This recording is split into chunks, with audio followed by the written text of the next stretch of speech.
오늘은 잠언 18장으로 하루를 시작하겠습니다. 어제 우리가 살펴보았던 잠언 17장 3절에는 하나님이 사람의 마음을 단련시킨다고 하셨습니다. 그리고 사람의 마음을 단련시키는 한 도구로 물질을 사용한다고 제가 설명을 드렸는데요. 오늘은 사람의 마음을 훈련시키는 또 다른 방법으로 인간관계에 대해서 말하는 부분들이 오늘 잠언 18장에 기록이 되어 있습니다. 1절에 보면 다른 사람과 어울리지 못하는 사람은 이라고 말하고 있죠. 사람들은 다른 사람들과 어울리며 살아야 합니다.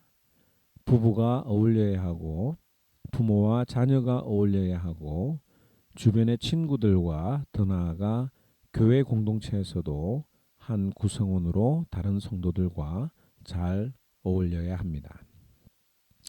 그러나 여러분들이 알다시피 이 인간관계라고 하는 것은 즐거움도 있지만 상당히 피곤한 부분도 있습니다. 왜냐하면 다른 사람을 생각하고 또 배려한다는 것은 상당한 에너지를 소모해야 되는 일이기 때문입니다. 그러나 다른 사람을 배려하지 못하는 사람에게는 사람들이 좋아하지 않습니다. 다른 사람들과 어울리지 못하는 사람은 자기 욕심만 채우려 하고 건전한 판단력을 가진 사람을 적대시한다라고 1절에 말하고 있는데요. 그 이유는 2절에 미련한 사람은 명철을 좋아하지 않으며 오직 자기 의견만을 내세운다고 말하고 있죠. 살면서 점점 깨닫는 것 중에 하나가 사람들은 참 다양하고 서로 좋아하는 기호도 다르다고 하는 것을 많이 배우게 됩니다. 그래서 자기가 느끼는 것이 전부가 아닌데도 불구하고 별거 아닌 주제 혹은 취향에 관한 부분들도 자기가 늘 옳다고 주장을 하는 분들이 있습니다. 하지만 상대방의 취향을 존중해 주는 것이 지혜로운 일이지요. 15절에도 명철한 사람의 마음은 지식을 얻고 지혜로운 사람의 귀는 지식을 구한다라고 말합니다. 상대방이 하는 말에 집중을 하는 것이 지혜로운 일입니다. 그래야 공감할 수도 있고 또 내가 전달하는 말도 권위가 있게 되지요. 4절에 보면 슬기로운 사람의 입에서 나오는 말은 깊은 물과 같고 지혜의 샘은 세차게 흐르는 강처럼 솟는다. 정말 슬기로운 사람의 입에서 나오는 말이 얼마나 힘이 있는지 또 다른 사람들의 마음을 시원하게 해주는지 모르겠습니다. 하지만 그렇다고 해서 사람들의 마음을 사기 위해서 줏대가 없이 모든 사람의 비위를 맞추라고 하는 것은 아닙니다. 5절에 보면 악인을 두둔하는 것과 재판에서 의인을 억울하게 하는 일은 옳지 않다라고 말하고 있죠. 결국 이 인간관계의 핵심은 상대방을 배려하는 것과 그 마음이 말로 잘 표현되는 것이라고 볼 수 있습니다. 아무리 마음이 있어도 말을 지혜롭게 하지 못하면 다툼이 일어나죠. 6절에서 8절 말씀에 보면 미련한 사람의 입술은 다툼을 일으키고 그 입은 매를 부른다. 7절에도 미련한 사람의 입은 자기를 망하게 하고 그 입술을 올무가 되어 자신을 올가맨다. 헐떡기를 잘하는 사람의 말은 맛있는 음식과 같아서 뱃속 깊은 데로 내려간다라고 말합니다. 여기 참 재밌는 표현이 있습니다. 다른 사람을 헐뜯는 말을 하면 하루 종일 할 수 있을 것입니다. 그만큼 스트레스가 풀리는 일도 없을 것 같은데요. 그러나 헐뜯는 사람의 말은 공동체를 깨트리는 미련한 행위입니다.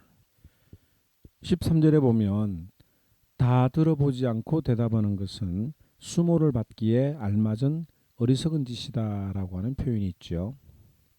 우리가 오해를 사게 되는 많은 경우가 바로 이 상대방의 전후 사정을 제대로 이해하지 못하고 섣불리 판단하고 섣불리 대답하는 것 때문에 서로 오해를 사지 않습니까?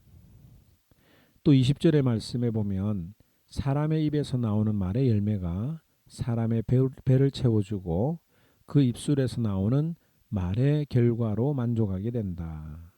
죽고 사는 것은 혀의 힘에 달렸으니 혀를 잘 쓰는 사람은 그 열매를 먹는다라고 이야기를 합니다.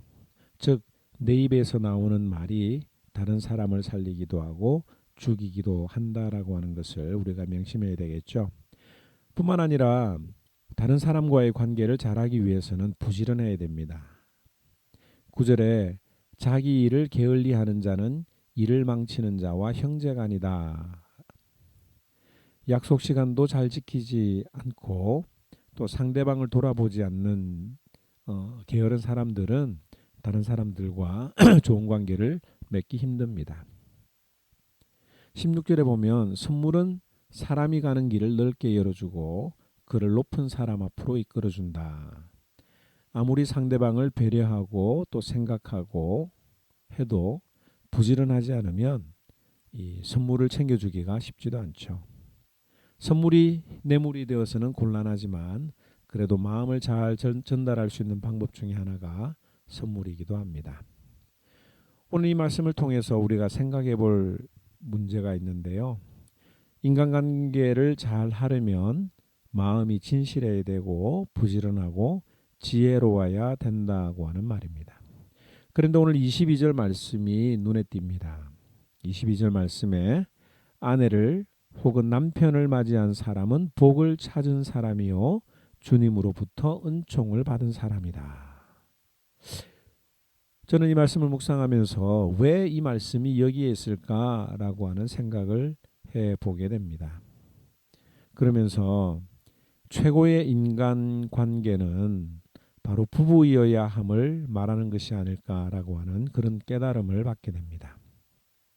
오늘 읽었던 말씀을 부부간에 한번 적용시켜 보시기 바랍니다. 부부간의 인간관계를 잘 하지 않으면서 다른 사람들과 인간관계를 잘 한다라고 하는 것은 참 모순적인 어떤 그런 일이라고 볼 수 있죠. 1절에 이렇게 한번 부부를 넣어서 한번 해보시기 바랍니다.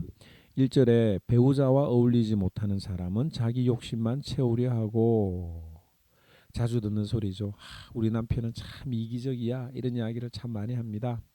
또 2절에 보면 나의 배우자는 명철을 좋아하지 않으며 오직 자기 의견만을 내세운다. 내 남편은 혹은 내 아내는 참 고집이 세요 라고 하는 그런 이야기를 우리가 종종 들을 수 있죠.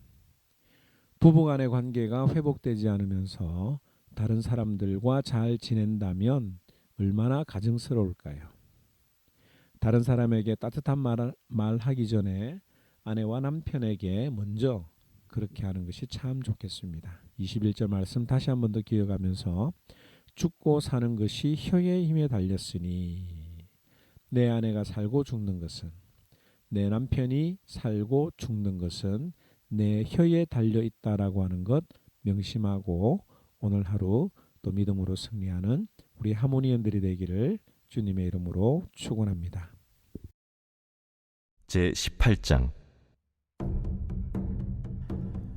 무리에게서 스스로 갈라지는 자는 자기 소욕을 따르는 자라 온갖 참지혜를 배척하느니라. 미련한 자는 명철을 기뻐하지 아니하고 자기의 의사를 드러내기만 기뻐하느니라. 악한 자가 이를 때에는 멸시도 따라오고 부끄러운 것이 이를 때에는 능욕도 함께 오느니라. 명철한 사람의 입의 말은 깊은 물과 같고 지혜의 샘은 솟구쳐 흐르는 내와 같으니라. 악인을 두둔하는 것과 재판할 때에 의인을 억울하게 하는 것이 선하지 아니하니라. 미련한 자의 입술은 다툼을 일으키고 그의 입은 매를 자청하느니라. 미련한 자의 입은 그의 멸망이 되고 그의 입술은 그의 영혼의 그물이 되느니라. 남의 말하기를 좋아하는 자의 말은 별식과 같아서 뱃속 깊은 데로 내려가느니라. 자기의 일을 게을리하는 자는 패가 하는 자의 형제니라. 여호와의 이름은 견고한 망대라. 의인은 그리로 달려가서 안전함을 얻느니라. 부자의 재물은 그의 견고한 성이라. 그가 높은 성벽같이 여기느니라. 사람의 마음의 교만은 멸망의 선봉이요 겸손은 존귀의 길잡이니라. 사연을 듣기 전에 대답하는 자는 미련하여 욕을 당하느니라.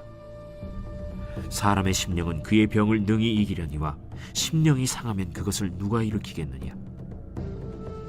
명철한 자의 마음은 지식을 얻고 지혜로운 자의 귀는 지식을 구하느니라. 사람의 선물은 그의 길을 넓게 하며 또 존귀한 자 앞으로 그를 인도하느니라. 송사에서는 먼저 온 사람의 말이 바른 것 같으나 그의 상대자가 와서 밝히느니라.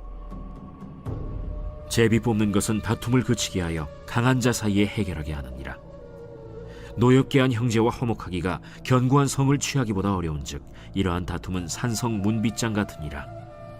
사람은 입에서 나오는 열매로 말미암아 배부르게 되나니 곧 그의 입술에서 나는 것으로 말미암아 만족하게 되느니라.